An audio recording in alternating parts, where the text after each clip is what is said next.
Naka-ribbon ako minsan. Kaya ang buho ko na ano na talaga, pumangit na.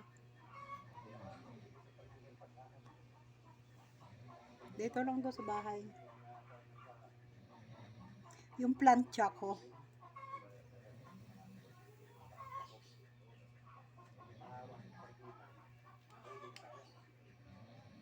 Lisliga na yung makatawa ko. Plancha nga. Ito plancha raman to. Katong plancha nga na ba? Nagiunsa raman to. Sa dahigda ko eh. Ano? Higda. Oh. Hindi lang gid kaayo kay masunog na ni maho gani daw iya buhok. Sus pagdangtan. Agoy, ano pod. Basta gani, mao na siya pag ano. Oo. Ayun na gidula goy.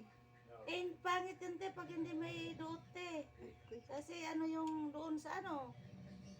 Dito lang sa ano, kulang pa nga yan. Nagtayo ang akong uban. Hindi. Para mamatay ang uban. Patay. Lagi. Pero ayo puto init kayo sa anit mahadlok ko. Kanang agoy to ano pod. Yan, ngayon lang yan pagbasa. Ay, natutuyo siya. Maano siya. Para mga gagmay, mga platform. Oh. Diba? Oh. Maniriban. Diba? Sakit magyud mo payo buhok kana ganing ikuan pa nimo kanang usay nga na to. Butang ng acid.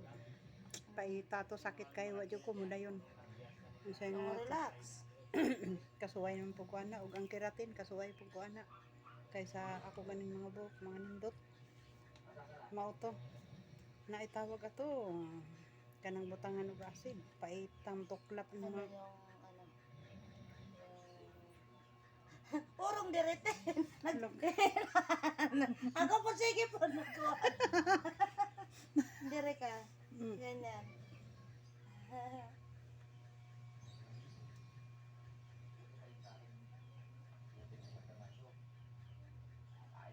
sige nga nato ba Dito naman sa side. dili po siya highlight katong usa hapdos kay to siya Yung mag ano, ang tawag doon, tawag doon. basta ang dami nga kuan kanang keratin nga kanang i-relax nimo straight wala ra na napakiusa nga butangan bitaw og acid ang color para mulutaw hapdos to kayo ang uban ko na maglagas ang buhok masunog ang anit ana. Pero may lang na siya sa medyo bata-bata pa pero sa ako adi nako di na pud mo himo ang salon ana nako mahadlok na pud. Magnuka-no ka gud. Unsay nga nato eh. Murag acid. Ay ano, yung